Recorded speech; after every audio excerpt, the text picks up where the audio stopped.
There's really 3 different ways that we've talked about this. So I'm going to set those up and then see if you can remember one of them. Not many people first period remembered this.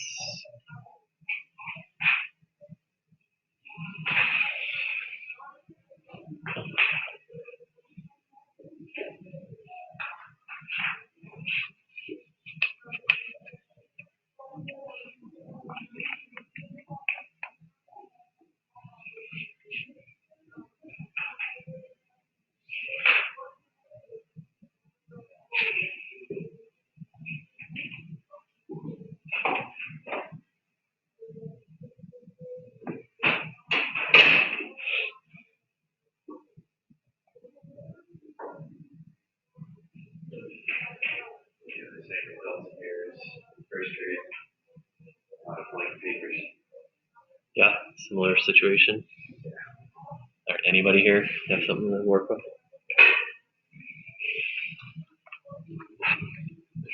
All right, am I on at home? Yeah, I know I haven't moved them over yet. They're there. Okay. Okay. If home is like here, where we have some blank papers. So here's how we did this. A geometric mean, if you remember, wasn't the same as an arithmetic mean. Arithmetic mean is when we just add those up, divide by 2, since that's how many numbers we added together. That would be 20 divided by 2. That's the arithmetic mean. This is a geometric mean. So the way that we talked about this the first time is I had you sketch out a rectangle. And what you were told is one of those, so in terms of a base and a height would be 4. So we'll say that's the base, or the height. And then the 16 will go to your base since I have that as the longer length. And then I asked, all right, well, what's the area of this going to be? So if I had this area in here,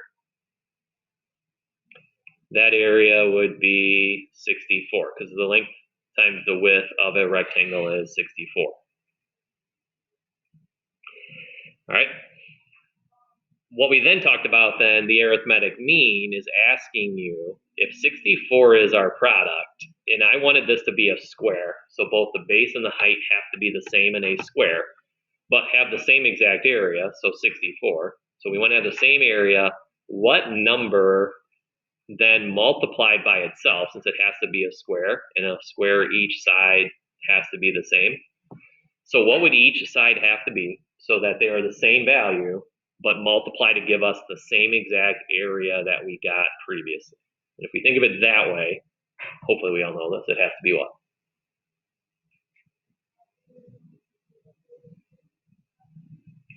We do know this, right? Gail? Got to be 8, right? So then it's a square. Both the base and the height are the same. When I multiply 8 by 8, that's going to be 64. That's how we taught it the first time in terms of what a geometric mean is. So whatever that area was of 64, what number multiplied by itself would give us 64? That would be 8.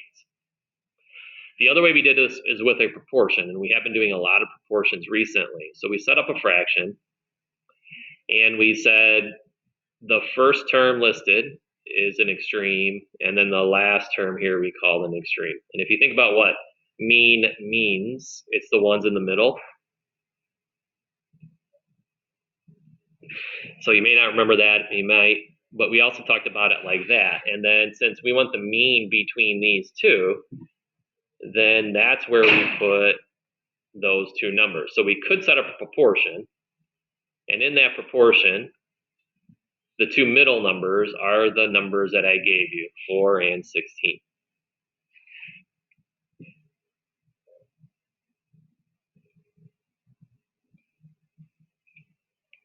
If I can erase this.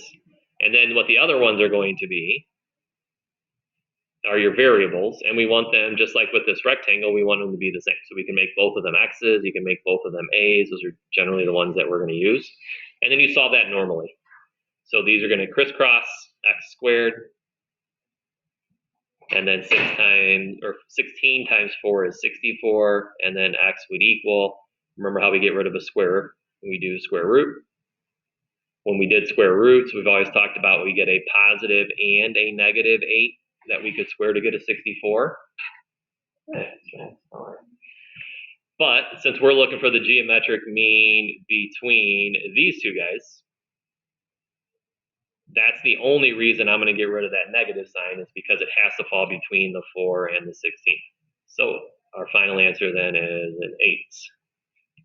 So that's our second way. And then our third and final way, the one that I like, if I want the geometric mean, remember how we said it's really, and we just did it here, take the square root of 64, take the square root of 64. Isn't it just the square root of those two numbers multiplied together? All right, that's what we're doing every single time. So this is kind of the one that I like best. It's the shortest, it's the simplest. Square root of 64, again, has to be the positive 8 because it has to fit in between the 4 and the 16. All right, so that's our geometric mean. Do you have, I have that student that's going to take her test again. Do you have the last one? Yeah, they're right here. I just want to make sure I give her a different. Yeah. Yeah. No problem. Thank you. Okay, good with that. We can remember that come Wednesday now. We have one to look at, model off of. Yeah. So if we keep like that, so we just multiply and then square root it. Pretty much it. If you're asked for the geometric mean, it is as easy as that. Yep. So yeah, so we had somebody ask, you just multiply them, take the square root of it. The answer to that is yes. So I don't know why my thing jumped. So let's say I made like a 7b here. So if I want the geometric mean,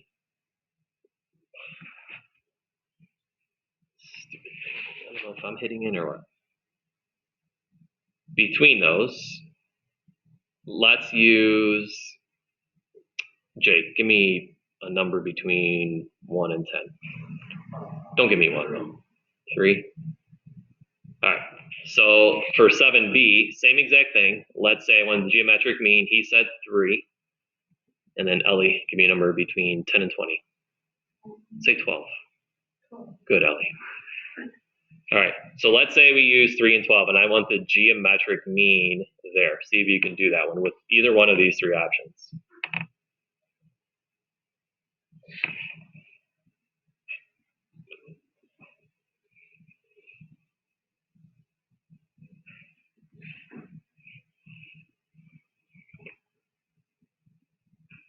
So you can either kind of do the area model, you can set up this proportion. To me, this is the easiest here. We should get a nice number again, right? That's why I wanted Ellie to pick 12 once we pick 3. All right, what should that give us? Okay. Yeah, should be 6, right? We can just do the square root of 3 times 12. Square root of 36 has to be the positive 6. All right. So yeah, it is as easy as that. All right, so the next one is number 8. I actually want to do number 8 too.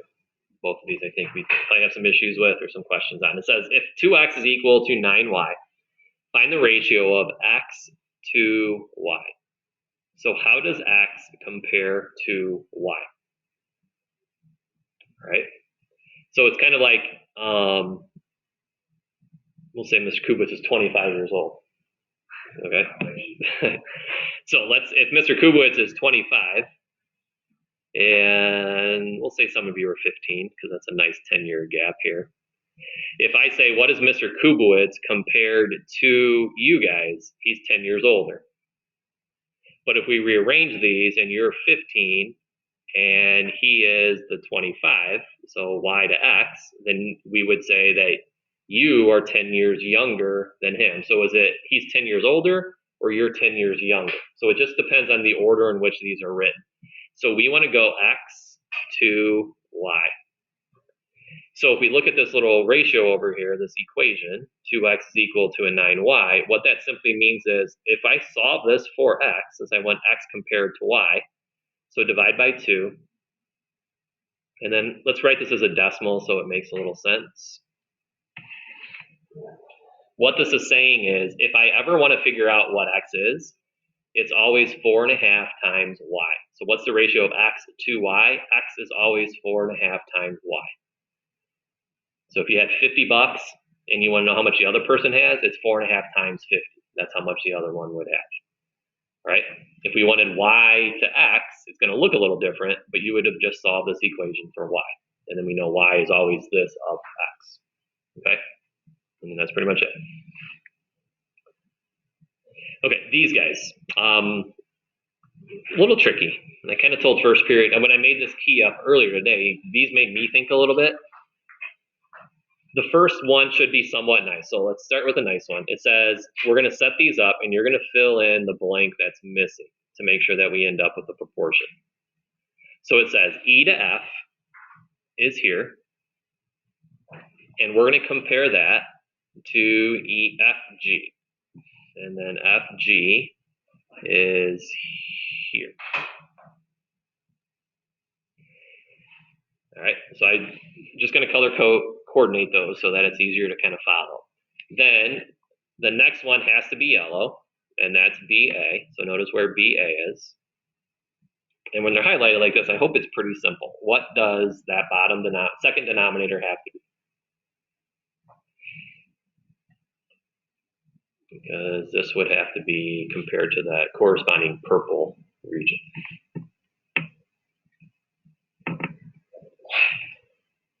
All right, Jake, you had your hand up. What do you think? Would be A to G. Good. He said A to G right here. So notice how we have left, so small left, big left, and then the small right-hand side, and then the big right-hand side. So that is correct. Should be A to G. Switch. If you do GA, it doesn't matter. The order which we write these right now is not important. As long as it's the same two letters, it means the same exact thing.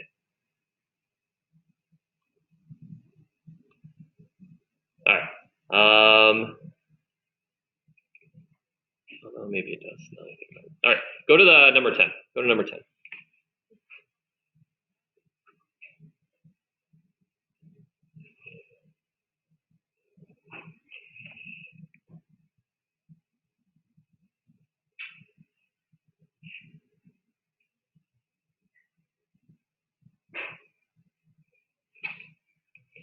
Let's see what we think. CB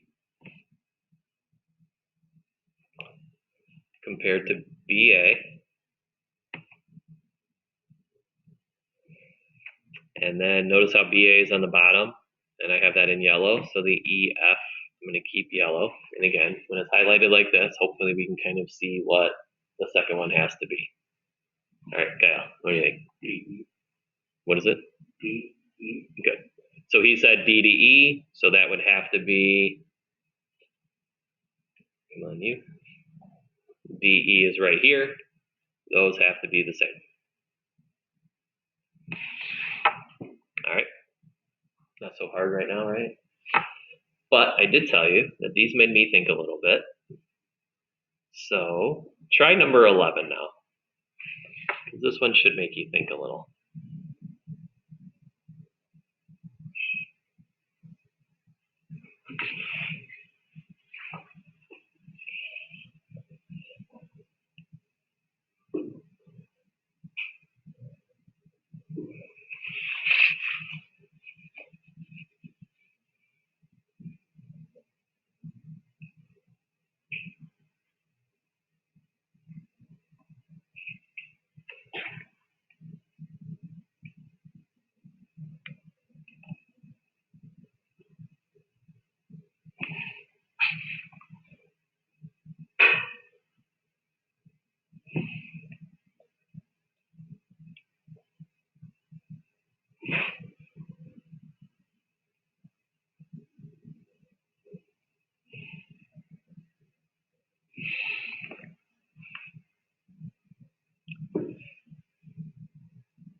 All right. Anybody want to show off? Feel confident? What do you think, Jake? Would be E to F. Jake says E to F. What do we think? Agree, disagree? Got some head nods, yes. Anybody disagree?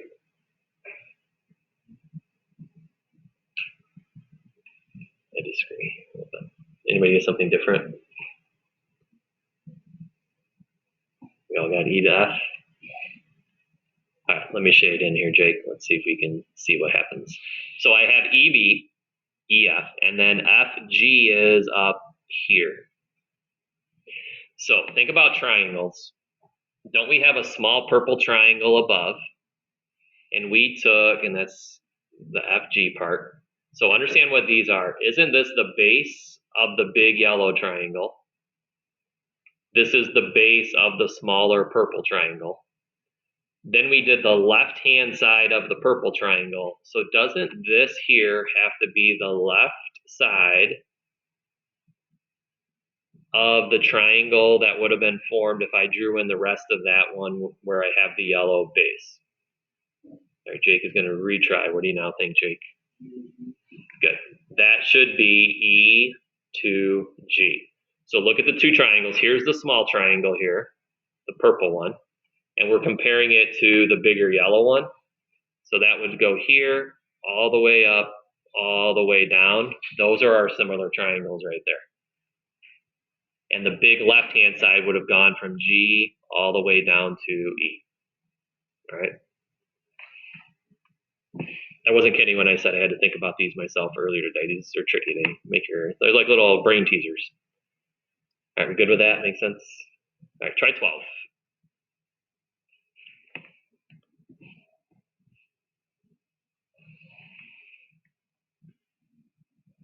This one hopefully is nice.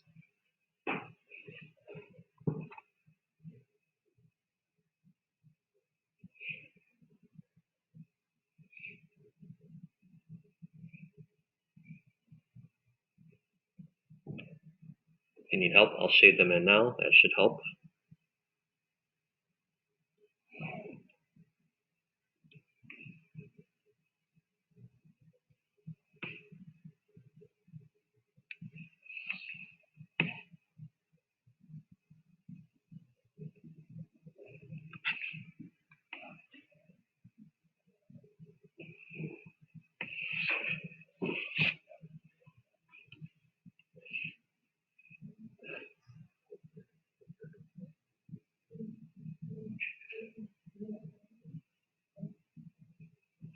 All right, Paige, what do you think back there, Paige? Good. She said B to G. Because wouldn't that have to be this? This would be the corresponding side with this yellow. So this would be our other yellow. So it's got to be B to G. All right, good. All right, 13, another one that is modest, not easy. None of these I think are easy as we get all these different shapes.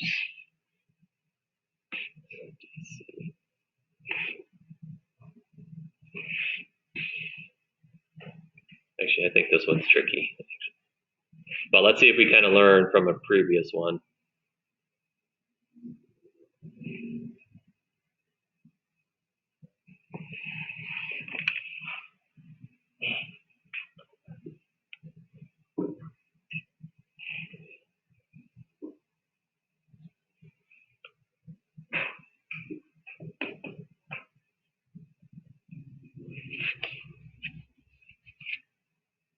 All right, second time with one of these. Let's see if now we can get this the first shot here. What do we think for this one? Jake? Good. C to G. So the purple is the base of the smallest triangle that we can create in here. And we have the right-hand side of the smallest triangle. So when I give you the yellow side is the biggest base of any of these triangles, then its right-hand side for the biggest triangle we could create had to have gone through here. So from G all the way down to C, that's the right-hand side of the big one. All right. Good. Last one of those, 14.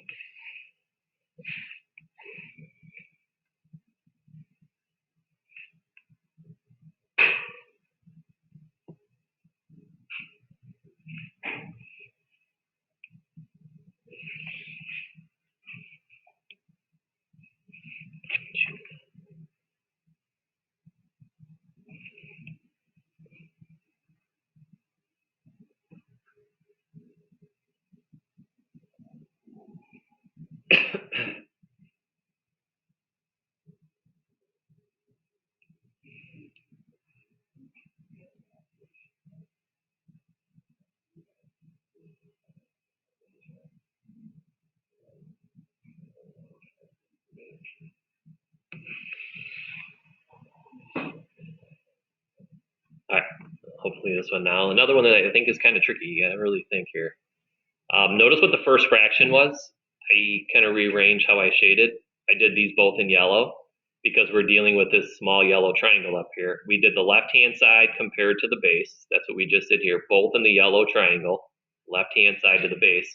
So if I then do the G to D, this is the left-hand side of the big triangle. So wouldn't that have to be getting compared, since this was the base of this big triangle? All right, so we got CD or DC, one or the other. So this we would say is DC. All right. Okay, the others of these, let me see here. I hope, crossing my fingers, won't be too bad. Let's do one with, go to 18, and we'll finish with 18. So when we look at 18, this is our side splitter theorem where we have a big triangle, and then we have a line that's drawn in that's parallel to one of the three sides. Okay? That then splits these two sides. And when it splits those two sides, this is the whole kind of what we just did at the top. The 12 compared to y has to be equivalent to 15 to 10. So that's the quick, simple side splitter theorem. Okay, we can then crisscross and multiply. So 120 equals 15y. You'll divide by 15. What's the other one? Is that 8? Yes. And then y should equal 8. That's the nice one. That's the one that most people come Wednesday are going to get correct. Solve for x. See if you remember what we need to do to get x. And I'll get x.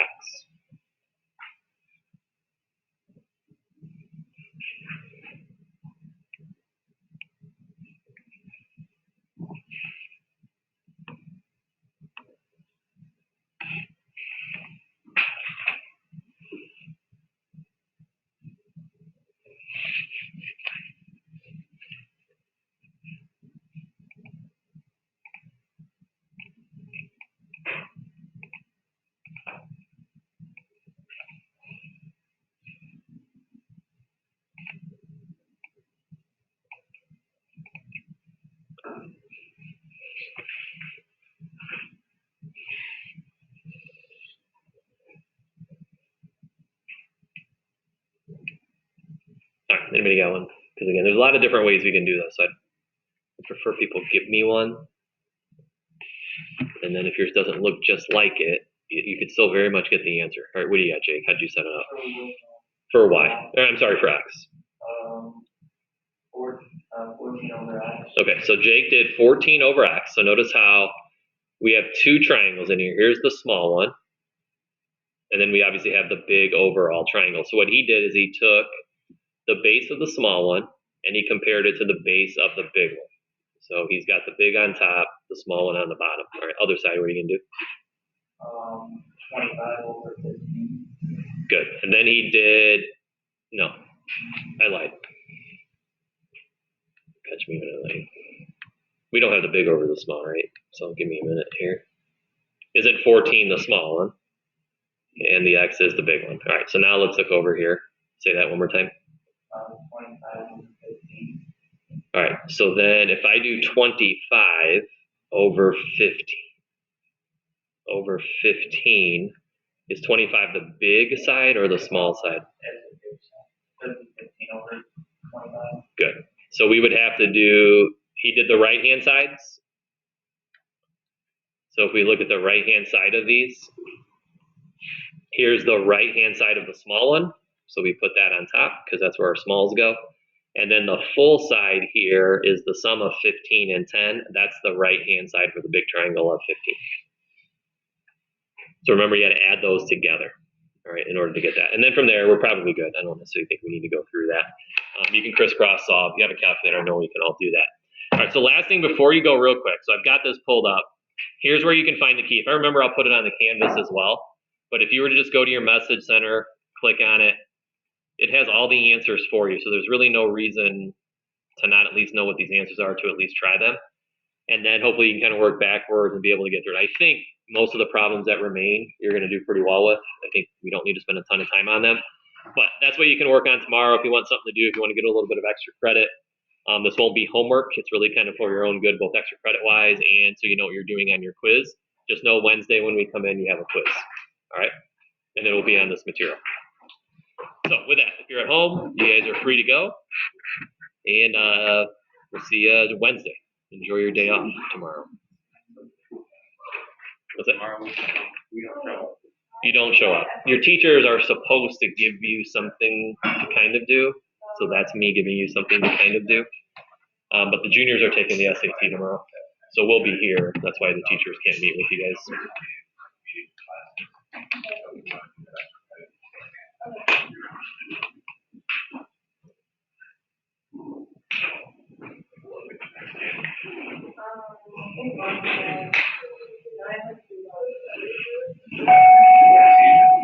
Have a nice day. There, thanks, Jake. You too. See you, Gal.